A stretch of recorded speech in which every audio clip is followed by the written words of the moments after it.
अस्सलाम वालेकुम स्टूडेंट्स, उम्मीद करती हूँ कि आप सब खैरियत से होंगे। आज हम लोगों ने क्लास 10 मैथ एक्सरसाइज 3.2 का क्वेश्चन नंबर 11 to 13 कंप्लीट करेंगे। तो स्टूडेंट्स यहाँ पे मेरे पास फर्स्ट क्वेश्चन है, if A is directly proportional to 1/b square. तो आप लोग इसको directly proportional to 1/b square बोल सकते हैं, लेकिन आप लोगों ने अगर इन्वर्सली बोलेंगे तो आप बोलेंगे A is inversely proportional to B square. A is inversely proportional to B square and A is equal to 3 when B equal to 4। सबसे पहले हम लोग यहाँ तक क्वेश्चन को कंप्लीट करते हैं कि हमें क्या बात की गई है। हमें क्वेश्चन में गिवन है। तो स्टूडेंट्स मैं आप लोगों को बता दूं कि अगर आप लोगों के मोबाइल या फिर लैपटॉप में ये जो मेरे पास जो लेक्चर करवा रही हूँ वो सही तरह क्लीन नज़र ना आए, यानी जब आपको ब्लर नज़र आए, तो आप लोग अपनी वीडियो की क्वालिटी को थोड़ा सा बढ़ा लें, यानी 360p कर दें। तो अगर आपके पास नेट स्पीड ज़्यादा हो तो आप इससे भी ज़्यादा कर सकते हैं। तो इस तरह आपको जो वीडियो वो ज़्यादा अच्छी नज़र आएगी और जो पेज है वो भी अच्छा नज़र आएगा और आप लोगों को लफ्ज़ भी सही तरह से वाज़ेह नज़र आएंगे। तो स्टूडेंट्स यहाँ पे मेरे पास जो क्वेश्चन है उसको मैंने नोट कर, इससे मैंने कहा है कि given that A is directly proportional to 1/b square. A is directly proportional to 1/b square. अब मैं क्या करूँगी, डायरेक्टली प्रोपोर्शनल के साइन को ख़त्म करूँगी तो के लगाऊँगी और 1/b स्केयर कर दूँगी। तो स्टूडेंट्स अब मैंने क्या करना है, के को मल्टीप्लाई करना 1 से और ये मेरे पास क्या बन गया, k/b स्केयर। अब स्टूडेंट्स आप लोगों को नज़र आ रहा होगा, हमें क्वेश्चन में कहा हुआ ए की वैल्यू क्या है, put A equal to 3 and b equal to 4 in equation 1। Equation 1 में पुट करेंगे, ये मेरे पास क्या इक्वेशन 1 है, इसमें मैं पुट करूँगी। a की वैल्यू है 3 और b की वैल्यू है 4 का स्केयर लेना है आप लोगों ने। 3 इक्वल टू k/4 स्केयर 16। अब आपने 3 को 16 से मल्टीप्लाई करना और k की वैल्यू आप लोगों की निकल आएगी 3 16 से 48 आएगा और k की वैल्यू आपकी आ गई 48। अब स्टूडेंट्स आप लोगों ने क्या करना है, नेक्स्ट हमें क्या कहा है, फाइंड ए। हमने ए फाइंड आउट करना है जब b की वैल्यू क्या है 8 है। हमने ए निकालना है जब b की वैल्यू क्या है 8 है और k की वैल्यू हमने भी वो फाइंड आउट की है वो 48 है इन इक्वेशन 1 में आप पुट करेंगे। यहाँ पे आप लोग स्टार्ट में लिखते हैं पुट। तो अब आप लोगों ने इस इक्वेशन 1 में दोबारा पुट करना है, a की वैल्यू अपने फाइंड आउट करनी है, k की वैल्यू 48 है और b की वैल्यू क्या है 8 है और उसका स्केयर है, b का स्केयर है तो 8 का स्केयर लिखा है। 48/8 8 से 64, ए इक्वल टू 48/64। अब इसको कैंसिल करेंगे तो ये मेरे पास 3/4 आएगा कैंसिल होकर। तो ये कैंसिल करना तो आप लोगों को आता होगा, टेबल के लिहाज से हम लोगों ने किया। तो आप लोग 2 2 ज़ा 2 2 ज़ा 4 2 4 ज़ा 8 2 3 ज़ा 6 2 2 ज़ा 4 2 1 ज़ा 2 2 2 ज़ा 4 2 1 ज़ा 2 2 6 ज़ा 12 3 4 ज़ा 12। इसे 3 से नहीं बल्कि आप 4 से कर लें। 4 3 ज़ा 12 4 4 ज़ा 16। तो आप लोगों के पास 3/4 इस तरह आ जाएगा। तो उम्मीद करती हूँ ये क्वेश्चन आपको समझ आ गई होगी। मैं आप लोगों को नेक्स्ट क्वेश्चन करवाऊँगी। नाउ स्टूडेंट्स अभी मेरे पास क्वेश्चन नंबर 12 है जो कि है v is inversely proportional to r³ and v equal to 5 when r is equal to 3। जब v 5 होगा r 3 होगा तो हमें किसकी वैल्यू निकलेगी। सबसे पहले हम लोग लिख लेते हैं गिवन डैट। हम लोग अभी हाफ क्वेश्चन हमने पढ़ा है, तो सबसे पहले आप लोगों ने क्वेश्चन को कुछ बच्चे ऐसे होते हैं जो क्वेश्चन अगर पूरा पढ़ लें तो उनको वो डर से जाते हैं, क्वेश्चन को देख के घबरा जाते हैं कि क्वेश्चन में क्या लिखा हुआ है। तो सबसे पहले आप लोग क्वेश्चन को 2 पार्ट्स में या फिर 3 पार्ट्स में डिवाइड करें। मैं इस क्वेश्चन को 3 पार्ट्स में करूँगी क्योंकि इसमें मुझे 3 चीज़ें फाइंड आउट करनी है, एक के होगा और एक वी होगा और एक आर है। तो स्टूडेंट्स इसीलिए मैं इसको 3 पार्ट में डिवाइड कर रही हूँ। सबसे पहले मैंने क्या करना है, V is directly proportional to 1/r³ लिखा है। अब मैंने इसके साइन को ख़त्म करके मैं क्या लगा दूँगी, के लगा दूँगी r³। अब स्टूडेंट्स मैंने पुट करना है, पुट मुझे क्वेश्चन में क्या कहा हुआ था, v इक्वल टू 5 पुट करना है, v equal to 5 and r equal to 3 in equation 1। इसको इक्वेशन नंबर 1 में पुट करेंगे। तो v की वैल्यू क्या है 5 है और k को हम लोगों ने फाइंड आउट करना है। r की वैल्यू है 3 की का क्यूब है 5 मल्टीप्लाई 3 का क्यूब को मैं इस तरफ शिफ्ट करूँगी यानी 27 को। तो k की वैल्यू मेरे पास क्या आ जाएगी 5 27 ज़ा 135 होता है और k की वैल्यू मेरे पास क्या आ गई 135। तो स्टूडेंट्स अब मैंने क्या फाइंड आउट करना है, find v when r equal to 6। अब मैंने r इक्वल टू 6 दिया हुआ है, k मैंने अभी फाइंड आउट किया है और v निकालना है इन इक्वेशन 1 में पुट करेंगे। सबसे पहले आप लोगों ने लिखना है पुट। तो put r equal to 6 k equal to 135 in equation 1 ये वाली इक्वेशन है, इसमें v फाइंड आउट करूँगी और k की वैल्यू 135 है और r की वैल्यू 6 है, लेकिन r का क्या है क्यूब है। तो स्टूडेंट्स r का क्यूब जब लूँगी 6 का क्यूब लूँगी तो मेरे पास क्या आएगा, 6 का क्यूब मेरे पास 216 आएगा। 216 आएगा और v की वैल्यू मेरे पास क्या निकल आएगी 5/8। तो इसको मैंने दोबारा उसी पिछले क्वेश्चन की तरह कैंसिल की।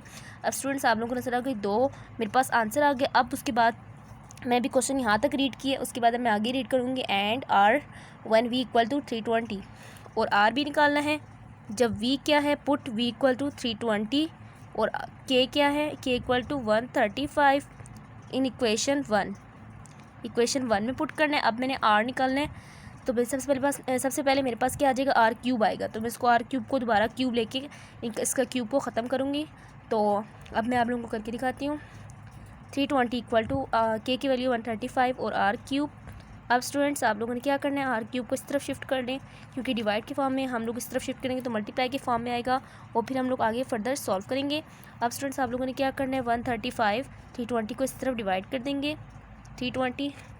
आप लोगों ने इसका एलसीएम लेंगे तो आपके पास आएगा r equal to r cube है, r क्यूब इक्वल टू मैं यहाँ पे करी साइड पे, तो r क्यूब इक्वल टू 135 का जब आप करेंगे कैंसिल कर लें तो ज़्यादा बेहतर रहेगा। कैंसिल करेंगे तो 27 डिवाइड बाई 64 आएगा।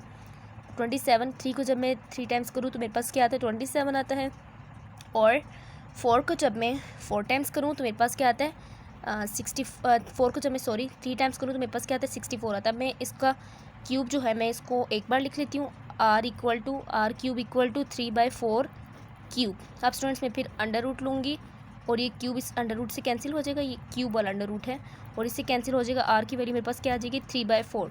तो स्टूडेंट्स उम्मीद करती हूँ ये क्वेश्चन आपको अच्छे से समझ आ गई होगी। कोई भी कन्फ्यूजन हो तो आप लोग मुझसे कमेंट सेक्शन में पूछ सकते हैं। वीडियो पसंद आए तो लाइक करें और जो न्यू व्यूवर है वो भी मेरे चैनल को सब्सक्राइब कर लें। मैं आप लोग को नेक्स्ट क्वेश्चन करवाऊँगी। Now student, this is question number 13 and question number 13 is m is directly proportional to 1 by n cube and m equal to 2 and n equal to 4। सबसे पहले हम लोग के पास यहाँ पे कॉमा मौजूद है, इसका मतलब है पहला पार्ट हमारे पास ये है। सबसे पहले मैं क्या लिखूँगा स्टूडेंट्स, आप लोग को मालूम है कि मैं हर क्वेश्चन में लिखती हूँ गिवन डेट। सबसे पहले आप लोगों ने गिवन लिखना है m is directly proportional to 1 by n cube. आपने डायरेक्टली प्रोपोर्शनल के साइन को ख़त्म करके k लगाना है और ये n क्यूब है, सॉरी मैं यहाँ पे r लिखती है। तो अब मैंने क्या करना है स्टूडेंट्स, मुझे कहा हुआ है m इक्वल टू 2 पुट करूँगी, m equal to 2 and n equal to 4 in equation 1। अब इसको मैं इक्वेशन 1 में पुट करूँगी। m की वैल्यू 2 है और n की वैल्यू क्या है 4 का क्यूब है। तो 4 का जब मैं क्यूब लूँगी स्टूडेंट्स मेरे पास क्या आएगा 64। 2 को मल्टीप्लाई करूँगी 64 से तो मेरे पास सिंपली k की वैल्यू निकल आएगी और वो क्या होगी 128। k की वैल्यू मेरे पास इस दोनों को मल्टीप्लाई करने से आया है। अब स्टूडेंट्स मुझे क्या कहा है, मैंने m फाइंड आउट करनी है जब n की वैल्यू क्या है 6 है, n इक्वल टू 6 और k की वैल्यू अभी फाइंड आउट की है। पुट करेंगे put n equal to 6 k equal to 128 in equation 1। अब इसको इक्वेशन 1 में पुट करूँगी। m की वैल्यू मैंने फाइंड आउट करनी है, n की वैल्यू है 6, सॉरी यहाँ पे मेरे पास सबसे पहले k की वैल्यू आएगी, k की वैल्यू 128 और n की वैल्यू है 6 का क्यूब है। आप लोगों ने सिंपली क्या करना है 6 का क्यूब लेंगे, 6 का क्यूब लेने से आपके पास आएगा 216। m की वैल्यू आप लोगों ने इस तरह कैंसिल करके करेंगे। आप लोग जब इसको टेबल पे डिवाइड करेंगे तो आपके पास आएगा 16/27, यानी आप 2 के टेबल पे करके देख लें तो ये आपके पास 16/27 आएगा। अब आप लोगों ने क्या फाइंड आउट करना है, n फाइंड आउट करना है, n निकालना है और पुट करना है m इक्वल टू 432। क्वेश्चन में गिवन है, आपको नज़र आ रहा होगा 432 और k की वैल्यू हमने जो निकाली है वही दोनों में पुट करते हैं इन इक्वेशन 1। n आप लोगों ने फाइंड आउट करना है। अब मैंने दोबारा इक्वेशन लिख दी है तो m की वैल्यू 432 लगानी है, n आपने फाइंड आउट करना है n क्यूब को आप ख़त्म करेंगे, इसके क्यूब को आप लोगों ने क्यूब रूट लेके ख़त्म करना है 128 n क्यूब। तो स्टूडेंट्स आप लोगों ने n क्यूब को लेफ़्ट साइड पे शिफ्ट करना है और 438 को यहाँ पे जो यहाँ पे मल्टीप्लाई हो रहा है ऊपर के फॉर्म में जो होता है उसको मल्टीप्लाई बोलते हैं और यहाँ पे आगे क्या हो जाएगा डिवाइड हो जाएगा। अब स्टूडेंट्स आप लोगों ने क्यूब लेना है 128 और 432 है, 432 है, यहाँ पे मैंने 8 लिख दिया। 128 और 432 को सबसे पहले आप कैंसिल करेंगे तो आपके पास क्या आएगा n क्यूब इक्वल टू 8/27।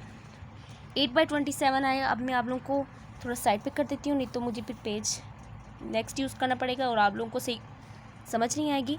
तो अब मैंने n क्यूब इक्वल टू 8 को जब मैं 2 को 3 टाइम्स से मैं मल्टीप्लाई करूँ तो मेरे पास 8 आता है और 27 3 को 3 टाइम्स करूँ तो मेरे पास क्या आता है 27 आता है। 2/3 का होल क्यूब और एन क्यूब। अब मैं क्या करूँगी, अंडर रूट लूँगी, टेकिंग क्यूब रूट को आप लोगों ने ऊपर लिखना है कि टेकिंग क्यूब रूट। तो आप लोगों ने इस तरह करके फिर क्यूब रूट के लिए स्टूडेंट्स आप लोगों के पास क्या निशानी होती है कि आप लोग जो आपके पास अंडर रूट के बाहर होता है हम लोग 3 लगाते हैं, तो ये 3 इससे कैंसिल हो जाएगा और ये इससे कैंसिल हो जाएगा और एन की वैल्यू क्या आ जाएगी 2/3। तो स्टूडेंट्स उम्मीद करती हूँ ये क्वेश्चन आपको बहुत ही अच्छे तरीके से समझ आ गई होगी। कोई भी कन्फ्यूजन हो तो आप लोग मुझसे कमेंट सेक्शन में पूछ सकते हैं। वीडियो पसंद आए तो वीडियो को लाइक करें, चैनल को भी सब्सक्राइब कर लें ताकि हर आने वाली लेटेस्ट नोटिफिकेशन आप लोगों को मिल सके। तो अपनी दुआ में याद रखें। तब नेक्स्ट लेक्चर तक के लिए अल्लाह हाफ़िज़।